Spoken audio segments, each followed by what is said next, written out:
In 1970, women's liberation protesters stormed the Miss World contest at the Albert Hall. They wanted to change the way men and women thought about each other and passionately believed they could. Are they still as optimistic today? This is the story of what happened to those women in the next 30 years. Yes, I'd heard it on the radio, and then I heard it saying that they were against inequality for women. And I thought, that's me. I feel like that. So I rushed off to the Albert Hall. I asked the people downstairs first to babysit for me, which they did. Then I don't know how I got there. I think I must have caught a bus. But anyway, I arrived at the Albert Hall and saw thousands of women everywhere. And they were all shouting things like down with patriarchy and male chauvinist, but I didn't know what any of those words meant. I mean, I only had the language of art. I didn't know. Here is a painting of a sleepwalker. Seeing language is now reality, and there isn't such a thing as reality.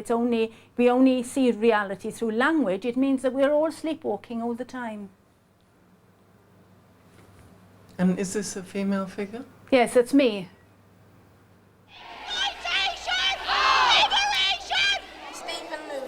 Stephen Lawrence. The world was changing.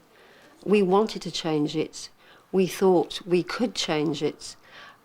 We were part of that whole process. There was a whole feeling of excitement that the world is going to change. May I ask you, please, to lead off Miss Africa South.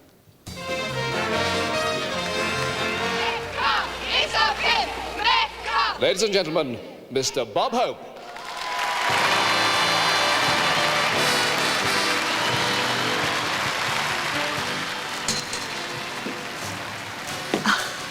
And it was exactly the same, wasn't it? God, he hasn't changed. I can't believe it. I haven't been here for 30 years. I am very, very happy to be here at this cattle market tonight. Moo. So I had like a skirt on and a big long velvet coat, corduroy coat, and a great big pink hat. Picture hat. Which I'd never worn anything like that. And my hair was like, you know, clamped down, but it was all sticking out. But I want to assure you, ladies and gentlemen, about the bomb blast. I want to assure you there's nothing going to get blown up here tonight. They've checked every costume in the place. Well, I was sitting right up the top there with the group of Essex women. We'd come down in a minibus load, I think, and we were sitting in a row along the top there. When the football rattle happened, I think I remember feeling, oh my God, this is real. We've got to do this. This is real. Here goes. And we must preserve.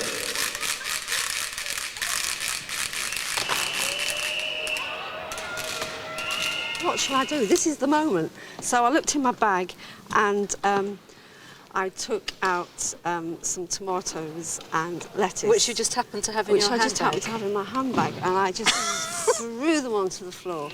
I was shouting out the slogan, we're not beautiful, we're not ugly, we're angry.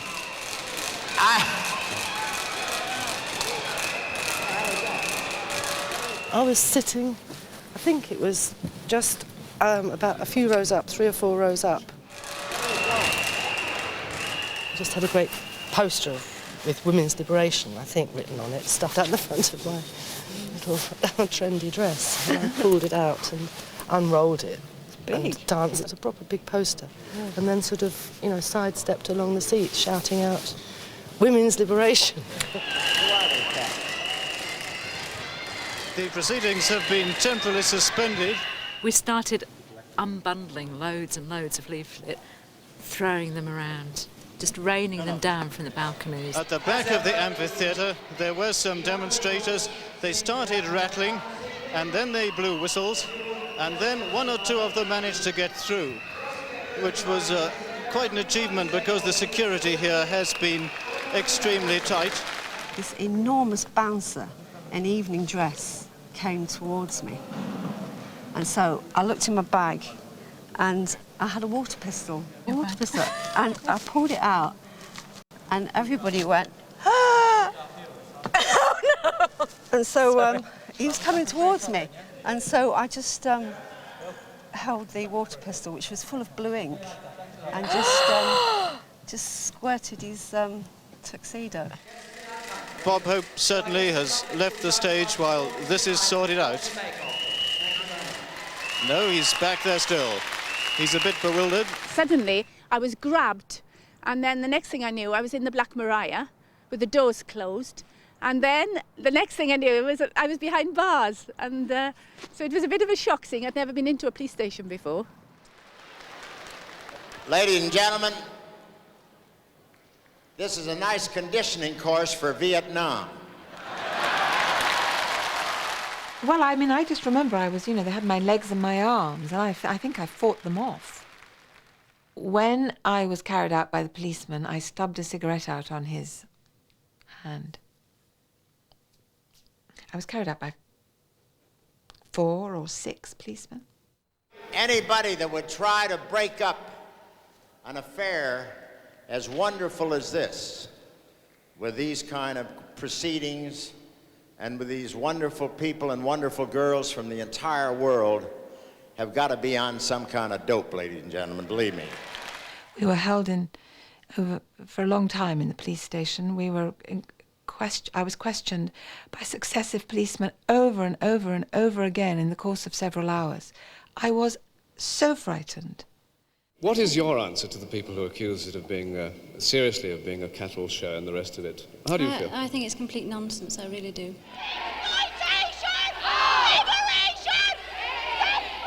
They weren't going to do that job, so why were they bothering to disrupt the people that were?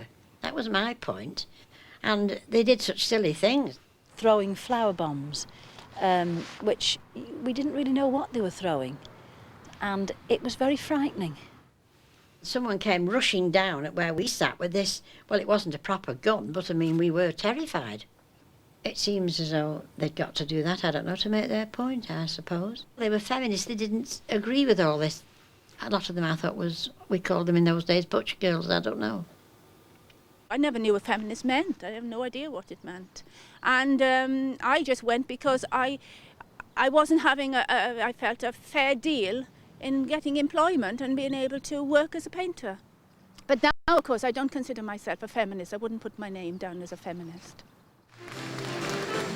Yvonne Ormes, Miss United Kingdom, is 21 years old. She's obviously a blonde with blue eyes, a model, 36, 24, 36.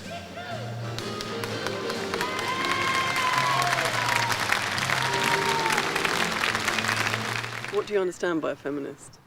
Well, that they want an equality and better. That they don't like what we do because they think it's just a glamorous thing and sort of like using us up there as we're sort of like our bodies or sort of making out as if we're not. Do you know what the aims of the women's liberation movement were at the beginning? Well, yes, that women should go forward and have their vote and be, is that what you're on about? The demands of the women's movement were for equal pay and opportunity, for equal education, for 24-hour nurseries, for free contraception, information and abortion on demand.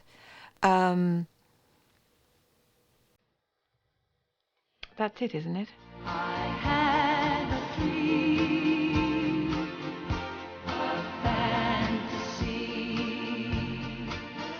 to help me through reality.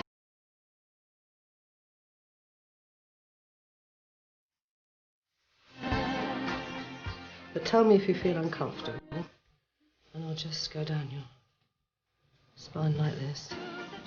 Tell me if you feel any pain anywhere.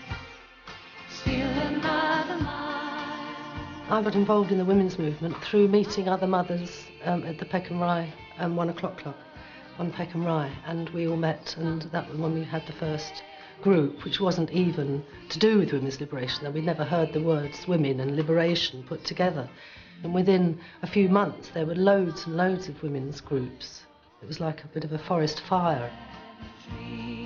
Women from these small scattered groups came together in 1970 for the first National Women's Liberation Conference at Ruskin College, Oxford. 3 women from the Peckham Rye group spoke at the conference, vigorously demanding recognition for women's unpaid labour as housewives. One of them was Jan Williams. My husband didn't really help with the housework. No, he didn't. He wasn't a very practical man, put it that way. He wasn't a very practical man, and he didn't find things like that easy. But he used to read the children's stories in bed and things like that. But he wasn't a great dab hand with the broom, no. What you mean is completely hopeless? I've been forbidden to say anything about this by Lucy and Anna. They said, you crap on about Christopher, Mum, and you've had it.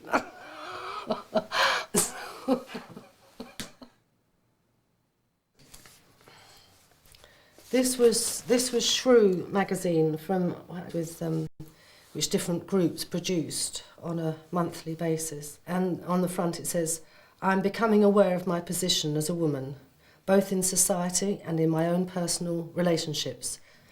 Liberation is the achievement of self-respect and the realisation of our own personal strength. We are going into action to take up our rights and responsibilities as human beings. Housekeeping, and he decided how much it should be. And endless arguments between her and my father about how much she got for housekeeping. And that, I mean, from when I'm little, I can remember all these different ventures she was trying out to earn a bit of money, basically. And eventually she succeeded, and she left my father. My parents didn't leave each other. I mean, they stayed together, and I think because of this divorce law situation that they stayed together, but they didn't speak. They wrote notes to each other. God. I grew up in a house where notes were left about the housekeeping, and you know, I just felt as a child, I just wished they had separated, because I think they would have been stronger, happier people. Now, I think they must have had a terrible time, those our mother's generation. Being lonely, isolated, unvalued. Yes. Underachieving, you know. Yes. I mean, my mother spent a lot of time trying to get me into, you know, conform to the image she wanted, you know, that she sort of frilly dresses and my hair set in ringlets and, you know, and I was so lucky because my hair was naturally curly, you see, and it just fell into these gorgeous ringlets. And I was sent to boarding school, so I had a beautiful accent, and this was all to attract the right man. I felt as though it was almost as I was living out her life, and she was willing me and wanting me. I was like an extension of her. She died when I was a teenager, and I was still in angry teenager mode, so there was an unfinished row between us, and I didn't have the opportunity to grow out of it, so it's difficult. It's only recently, you know, it's now as I'm older that I can see what her struggle was. Dropped out of university after the Miss World contest because revolution and politics was a lot more exciting than doing Spanish. I went to university really because it meant I could get away from home, and my mum and dad had just separated, and it was all horrible, really. Looking back on it, it affected me a lot, profoundly. They didn't really talk to me, they didn't explain it, I wasn't involved. I was just left to kind of cope with it on my own, really. When I came to London and felt isolated because my parents had died, I felt lost and I felt bereaved and I felt angry. But I couldn't share that with anybody. And I was very into blaming myself. People were saying it's the system that's at fault. And I just latched onto that and thought, oh, it's not me. I don't need to put it all onto myself. All these men were up on the stage talking, and we went to disrupt the meeting, and all of them saying, you're just a bunch of hairy lesbians and, you know, you're not real women and all things like that. It was horrible, it really was. And Hilary Rawlings, she was, I'll show you I'm a woman, and she was about to rip her blouse off in front of everybody, and I remember leaping for her arm and hanging on to it and going, don't, Hilary, don't, you know, thinking I'd have to do the same thing. It was terrifying. I mean, we went out every night. Like people go out clubbing now, we were out or up all night making posters or having fantastic discussions, and all about a changing world. The world was changing. It was in a women's liberation group that I began to read Capital, and we worked our way through the 4 volumes of Karl Marx's Capital. And I thought that capitalism, insofar as it was based on the sort of uncontrolled private enterprise, was the political enemy, yes. The capitalist system relies upon the unpaid labour of women. So aptly put. Oh, yes. Well, there are always 2 points of view, so this is a convenient moment to see the other point of view. Girls, would you please turn?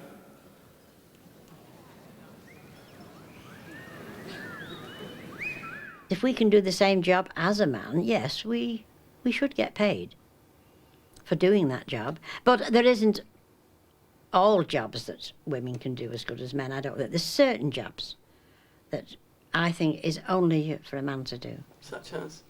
Well, I think for a vicar, I always think a gentleman vicar is much now. I don't know. I don't think women look the same. I really don't in the ministry. I don't think they look the same. And lovely, there you are, all round. Please, will you turn? Oh, there we are.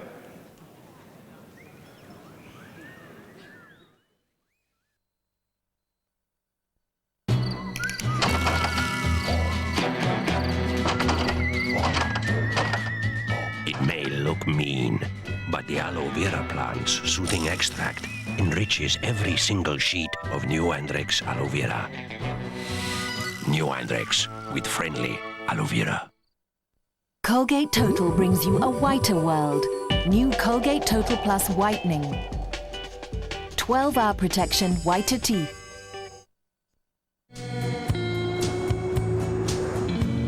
What a wicked game to play to make me feel this way.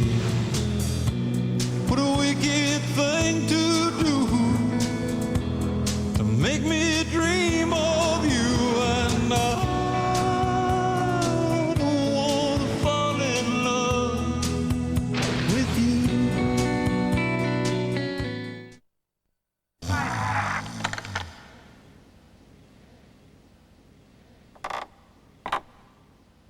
The Army has over 1,400 career paths open to school, college and university leavers. Signals operator is just one of them. If you've got what it takes, take it further. The Army is recruiting now. Call 0845 606 1484. These people are all trapped in someone else's body. 4 times I was slapped in the face because I was me. Legally in this country, I am a woman. They are transsexuals and this is their story. Changing Sex, Tuesday at 10 on 4. Understandably, a partisan greeting for Miss United Kingdom. 21-year-old Yvonne Orms from Nantwich, who's a photographer's model. Her main ambition, self-confessed, is to visit Russia. Her hobbies: swimming, horseback riding, and metal detecting. As many of you'll remember, she reached this contest via being Miss England and Miss United Kingdom. She got to the top and she did go on television quite a lot, but she was going to do a lot of work on television, but then met her husband. So she got married, and that was it. He didn't like her doing things, and so she gave it up. If your beauty career was to end tonight, what would you do for a living? I think I'd go back to my hairdressing. I'd have a hairdressing salon. I love being married. I loved every minute of it. And I enjoyed having my children. I think more like a lot of women do, really. I think it's a nice time of your life.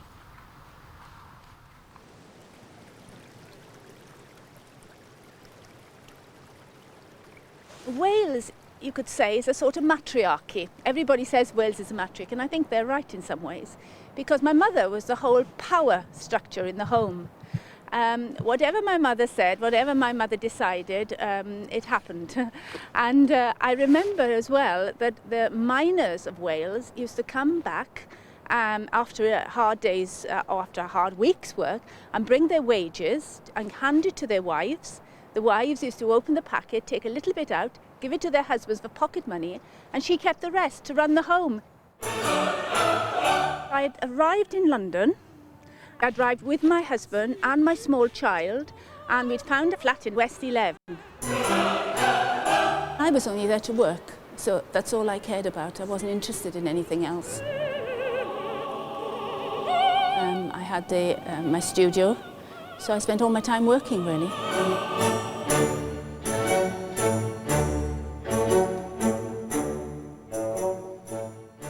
Westminster Arts Council, Welsh Arts Council. I've exhibited in, I'm trying to think where else, lots of libraries. I sell my paintings now. This is a painting that I painted a long time ago. It's various women. It could be Eve. One's holding a dove, another's holding a kind of fish shape. And here you have the shadow. I was interested in Jung at that time, so the shadow here, the green shadow, was in a sense the animus.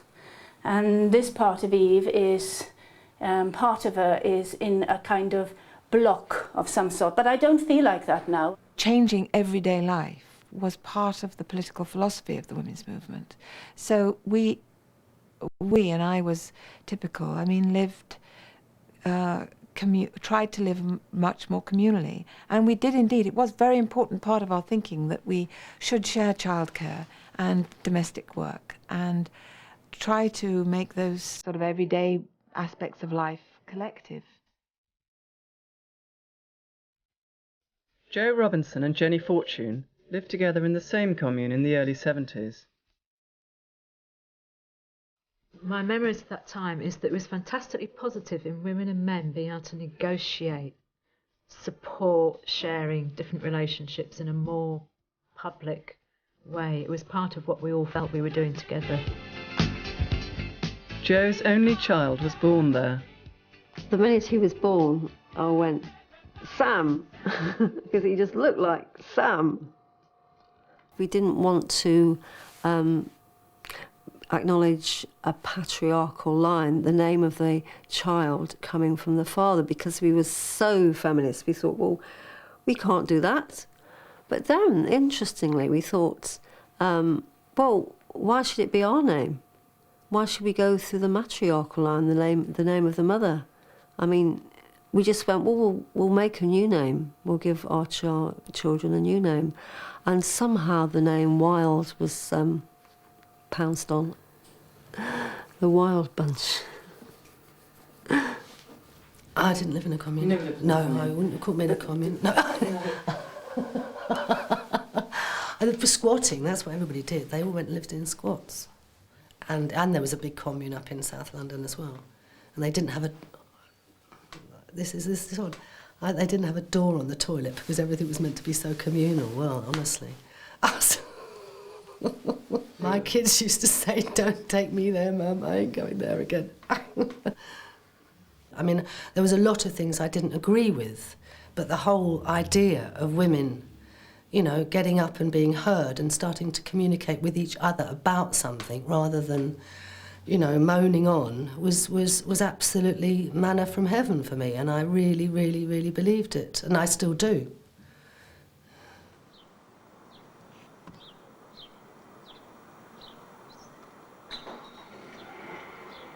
Jenny Fortune became an architect as a direct result of her involvement in the women's movement.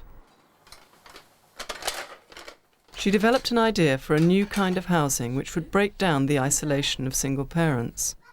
She now lives in one of 4 flats built around a communal living room. She shares her flat with her teenage daughter Maya. Do you want to help? Yeah. Do you want to take the spoons? Yeah. And put them on the table? This is the collective area of the household. So in a way it's like an enclosed courtyard between the 4 flats, which is the way we envisaged it when we were designing it at the beginning. We call it a semi-collective household. So, I mean, well, we can call it lots of things. But the idea is that you can be as private as you want to be, or as collective and sociable as you want to be. The option's always there for support, sociability. I actually don't want to cook for 8 people, 10 people every night anymore. I did it for years. Or we did it, we shared it. I don't want to do that kind of thing anymore now. I want to, as you say, I want to go home, go to bed very early. Yeah. And I always felt I was treading on eggshells in case I said the wrong thing or breathed in the wrong way. You know, there was a very strict way that you, you talked about, what you didn't talk about, how you looked, how you this, how you that, everything really. And it was very, very tense, I felt. It's great idea. People living like that all over London. It wasn't just one commune. There was people living in experimental living still that were saying like, we don't have to live in a structured nuclear family anymore. We can live together and bring up children in new ways. We were experimenting, and it was harsh. It was like year 0. I don't like it really. I prefer to live privately. I just sort of stay in my room. No, I don't know. You really like the fact that you can stay here on your own and there's other people looking out for you, don't you? The fact that when I go away, there's no problem about you being here on your own. And you no, can have your friends because I around. prefer there not be people looking out for me. I prefer just... But I prefer there's people looking out for you, so that's why I can go away. There's advantages for you then, not for me. I had 2 abortions before I had Maya, which I found very hard and upsetting. I didn't want to have them, but I didn't want to have the abortions, right? And I thought about them long and carefully. The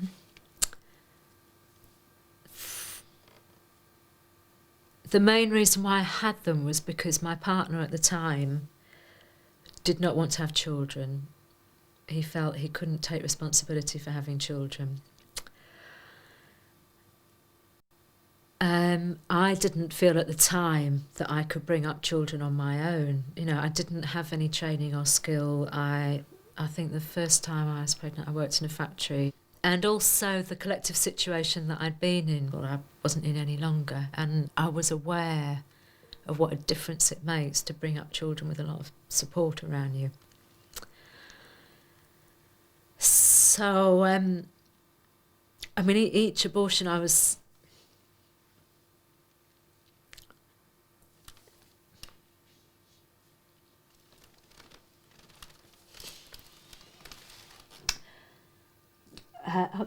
really upset about.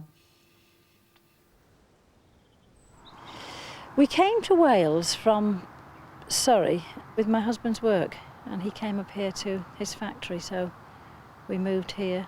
Hopefully we were going to, well, I say hopefully at the time, we were going to move back to Surrey, but we never did because we got divorced, so I stayed here, and he now lives in America. So he found someone else, and so we parted. But you've got to move on. You can't be bitter. And that isn't in me anyway. So.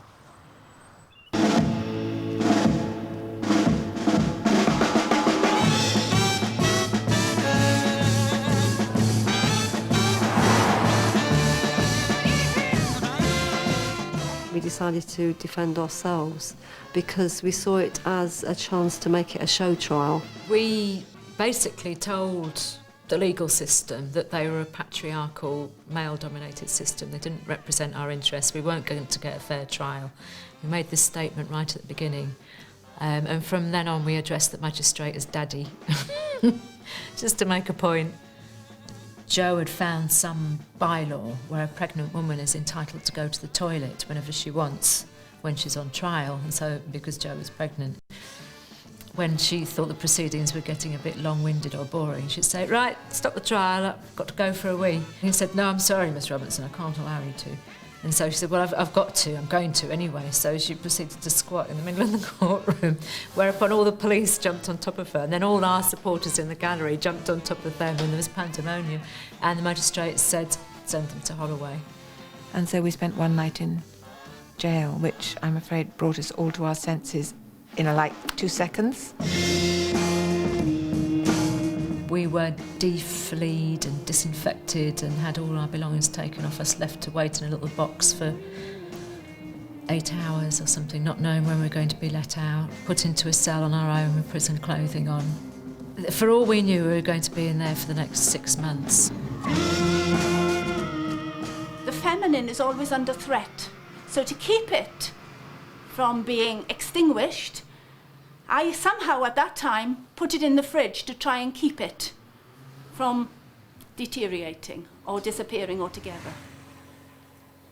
And here am this is myself. I am actually in the fridge, here looking out at the world. I'm looking out at it rather than looking at the painting. But you look as if you're in a bit of pain there. Well, maybe I was. Perhaps I was. Perhaps the fact that the feminine is being distinguished makes one feel in angst.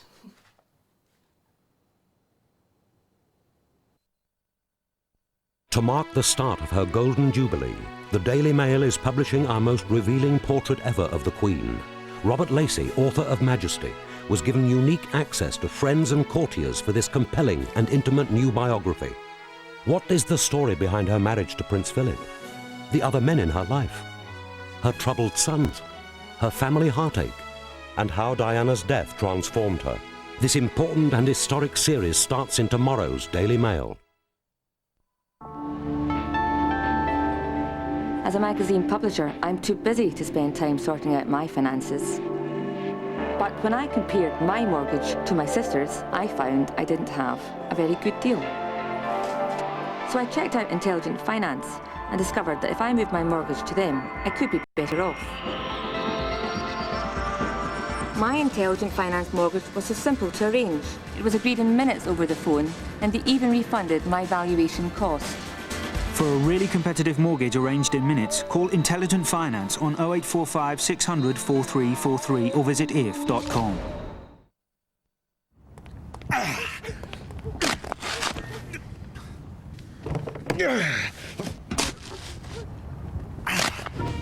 It's the Lund Poly Great Escape with 50% off thousands of Thomson summer holidays plus free insurance.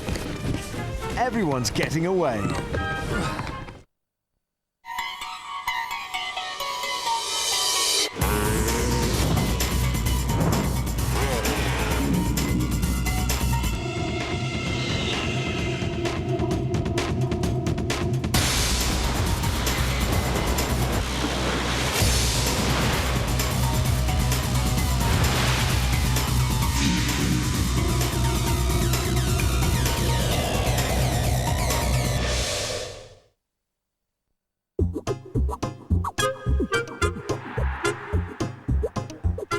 Maybe it's because our energy efficiency advisors are helping customers lower the cost of their bills.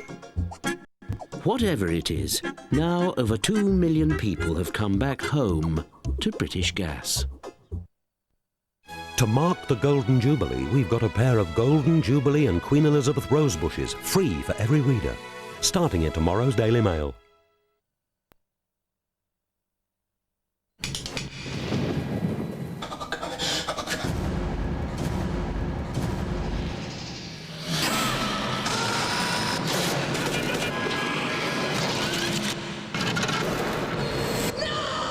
Judas evolved to mimic its predator, us.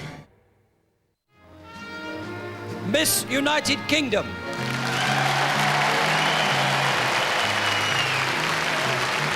In the costume of Britannia, here's Yvonne Orms, who's 21, comes from Nantwich, and she's a photographer's model. Beauty is in the eye of the beholder. I mean, perhaps somebody doesn't think you look very good on that day, or you've had a late night the night before, and you try. It's hard to keep making yourself look so beautiful when you know it is a hard job, really. Why am I makeup? Because I haven't got any eyelashes without mascara. We had a good debate actually about hairy legs. Right. Because in my house, because my daughter's friends had all kind of exploded in laughter at the word feminism and said hairy legs and hairy armpits, that's what feminism means to them. So we had this debate, and it turned out we all had a completely different attitude about shaving our legs, and some do and some don't, and it's all to do with how you are individually and where you're at. And you know, it is I suppose it is a question of confidence. If you can sit there with, you know, legs as hairy as a man's, then fine, but what is wrong with the hairy legs? That was the starting point. What is wrong with hairy legs? Nothing's wrong with hairy legs. I've got a wonderful story that came up in this conversation. I won't be able to bear it if we have an hour and a half of discussion of makeup and hair. Honestly, I mean, this is not what feminism is about. If you put a lot on about hairy legs... You're right, yeah, you're right. It's just not what... No, but Jenny keeps talking about hairy legs. You're no, right, I think though, it's... Yeah, should we get off hairy legs? It'll be awful, won't it, if this comes over? This will be just what they want. Stereotypical. I lived in a place called Sonning-on-Thames, outside Reading in Berkshire.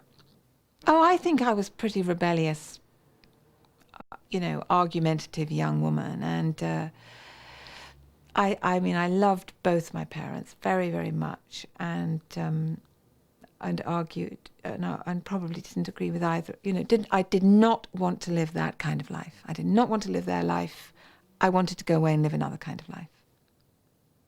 I mean, one of the things that happened when I first got married was that my parents' marriage broke up, and that had a cataclysmic effect on all of us in the family and affected us very, very deeply, and I think it affected deeply my own marriage. I was very, very unhappy. I came from a large family, 4 children, very liberal parents, easygoing, and it was a world of its own. We were all a little clan and gang, and for me, the revelation that my parents' marriage was unhappy was devastating. And I found it very hard to communicate to my husband, who came from quite a different background and history. So I was utterly opposed to my mother and all her values and her lifestyle. I mean, looking back on it, what I really admire about her now is that she brought up 6 children on her own. I think after an initial big separation, when I was around about 25, 26, I managed to start talking to her on my own terms because I'd made my separation. I'd become my own person. And she was prepared to listen to me. Me and my mum, we can't agree on anything. Can't agree on anything at all. We just argue non-stop. I mean, sometimes we get on, occasionally. In a way, nothing's rubbed off on me, but she's taught me to be my own person. So, and that's probably why I'm not like her, because I'm me and she's her. My dad, he's just right easygoing. As they say, it's you're your father's daughter all the time, and apart from with Lydia. Why Lydia. my father? I never seen mine. It was for about once a blue moon. Hey, what can I say? He's just right. He's right easy going, and he sort of lets me do my own thing. That's a classic.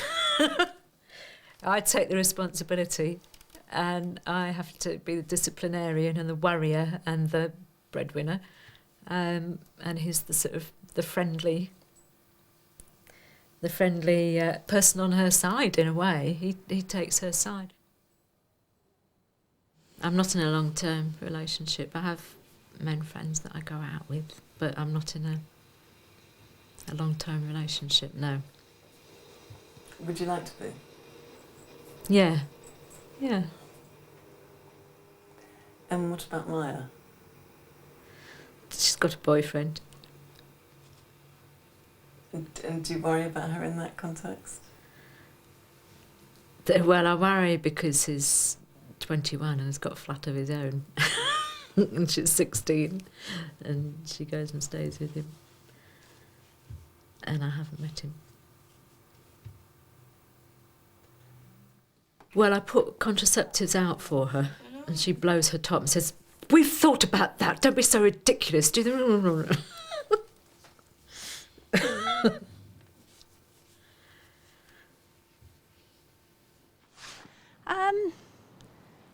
Well, my daughter really is a child of the 60s and 70s, I suppose. So she saw everything that was going on around that time.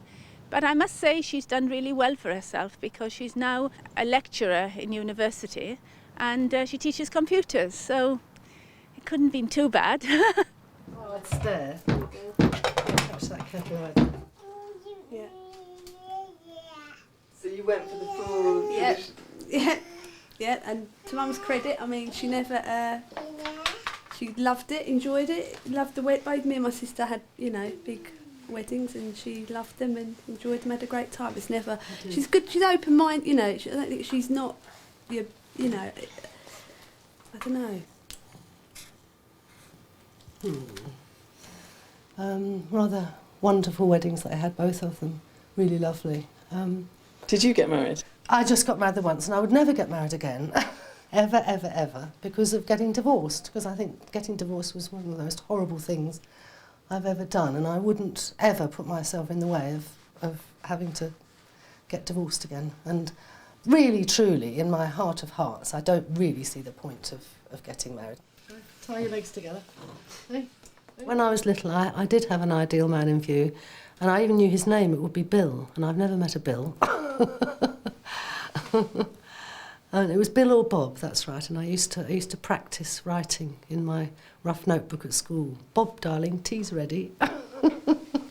Men, I think at first we never gave them any credence for what they felt like, and I think we probably did make a lot of men feel excluded and guilty. They sort of... Some man read up on feminism and spouted it, you know, at me. And it was a, you know, battle of ideologies, like, oh yes, I know that line. So, you know, the real test I know is when that line's better. when it comes into your relationships. Right. It comes down to issues like housework and childcare and the nitty-gritty. where you just have to Yes. things out. I wouldn't want to pretend that there wasn't an anti-male aspect to my own thinking. There was, yes. I was very critical of, you know, it did seem to be the case that men ran the world. But that's right, male power, the phrase comes back. Male power was male chauvinism, were objects of critique for myself and for... But I don't think that, I don't think that necessarily meant that you were hostile to men. These were, you know, structures of power that men occupied. Oh, gosh. Well, I've never washed a man's item of clothing in my life, and I don't intend to ever start. And I had Sam at the washing machine down the road when he was about 5, as soon as he was big enough to pick up the bag and get there. I think if you asked any of the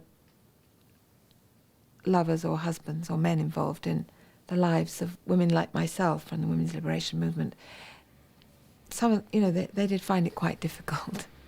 There was a certain view of men, of wanting to blame men and put stuff onto men. But in my own life, in my personal life, I wanted to feel and treat men as equals. We loved the men in our lives, those of us who had them, and nevertheless our attention was with women and not on them. I remember having a terribly upsetting argument and being very, very distressed because, you know, Gareth, the man I live with, I suppose my second marriage, was so upset at not being able to have his little room at the top of the house for his study, having another woman moved in there. And I thought one should share everything, and I think that was quite tough on him. I wouldn't do that now. There was a lot of women who became lesbians during the time of the initial women's liberation, as a way of being identifiable, I suppose, and a way of getting closer to other women and of feeling that they were being really radical and putting their money where their mouth was, in a way. Did you ever consider that? Yes, I did. Yes, I did. When you say you considered it, did you become a lesbian for a while? I don't know if I'm going to answer that. I know, but right then. I did become gay for a while. I was a lesbian for a while, yes. I didn't become a lesbian as a political statement. I became a lesbian because I really did love this woman, and we had a good life together for a few years. And then it ended. It wasn't a wonderful life. It was just like any other life. It was just the same. You still had arguments about housework. You still had, that's not fair. No, yes, it is. No, it isn't. You still had all those things going on. Well, I think if you find somebody you can get on with, that'd be really nice. But I think if you want to live alone, that's all right as well. If you, for instance, never want to have sex, that's all right as well. I think there's far too much emphasis in pushing people into places they don't really want to go. I just stick them up over, it's one over there and one here, so stick those there. Maya divorced her first husband when her daughter was 10. She now lives in Notting Hill with her second husband, Brian.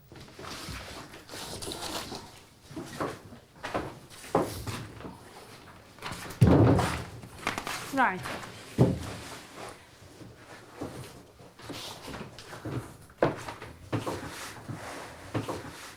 I met Brian through a friend, and he likes music. My mother likes music, and he played the lute, played piano. I thought, oh, that's good. Oh, well, it started off as Brian, but I just used his face because I wanted to put a face with a nose, which is in a different language. If you look at the nose, it's painted differently. Now, would you mind, Maya, if we did just a shot of you and Brian in the kitchen? No, I think it should just be me, because you're trying to see me as a heterosexual couple, and I'm not prepared to go along with that. I think I have my own identity, and I don't see why I should be related to the man I'm with. I don't feel, no, I don't feel isolated. But I think that might be to do with getting older. I think it is. I think it's very much to do with getting older, and not you can't really compare then with now on that level at all. And I felt more isolated pushing the kids around Peckham Rye Pond. You know, there's how many other people on Peckham Rye then. I mean, that was real isolation. That was crippling, awful, you know, frightening isolation I felt then. Oh, I love it. I love living on my own. I can go back to my house. I can just make my own decisions. I'm just so relieved now, having tried all those different things. Relationships, communes, collectivity, childcare, and now I think I'm just really enjoying a sort of respite of actually enjoying being by myself. The decision about how to paint this room actually worked out really well, didn't it? What colour to paint it? We tried, because people had various different ideas, and then we tried different paint swatches, and everybody, in fact, agreed. And that was a fairly torturous path. But it worked out really well in the end, didn't it? Once we'd actually tried it in practice. Although it took quite a long time, didn't it? Apart from anything else, it's everybody being able to have an opinion and making time for people to see something and think about it. And even before then, a process of agreeing that this would be a priority for us, with all the other thousands of other things that we all wanted to do. I like living by myself as well, but I would like to have somebody else in my life. Oh, the ideal. Yeah, I'd like to have other than your 5 children, other than my grandchildren. Yes, yes, I would. I mean, in spite of having hundreds of friends and plenty of people to go on holiday with and all that, I'd still like, you know, the odd arm around the shoulders and foot massage. Yes, that's right. You know, now someone to cuddle up with. My personal life has, as everyone's personal life, has stopped me dead in my tracks sometimes.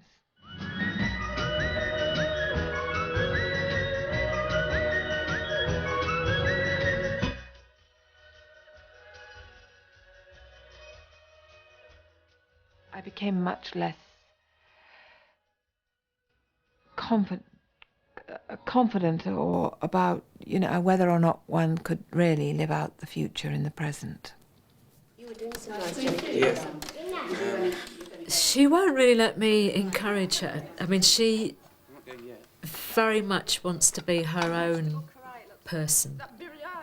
I mean, I would love it if she came to me for advice, but she doesn't. She wants to define her own aims and her own values.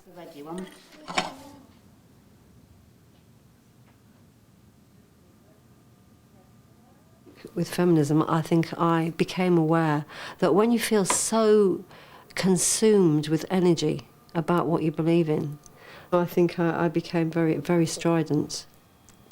I did so much with groups and people, and it was fantastic, that I needed to stop. Well, I have stopped. I mean, it stopped, and I've just sort of gone more into myself. If somebody had said to me a few years ago, oh, you probably won't ever have anybody till the end of your life now, I'd have collapsed in a heap of tears and been really distraught and thought, oh, God, how awful, I'll never have a partner as long as I live. But now I can actually accept that and think, well, so what? There's millions of other things, and I'm actually quite happy and contented in so many ways now. Look behind you.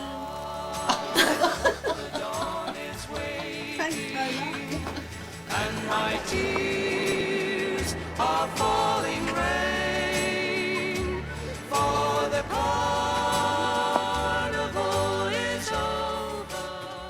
I have to walk around it now a lot. I have to decide.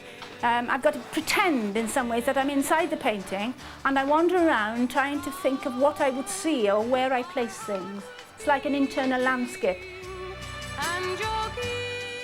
The conclusion was that we were all guilty and we got fined. And Women's Liberation Movement good paid behaviour our for 2 fine. years. I had a 2-year suspended sentence. Yes, that's what I got. Oh, I don't know. Well, What did you get? Warned. We just got fined. Next up, a Tuscany shrouded in controversy, the dark streets of Italy.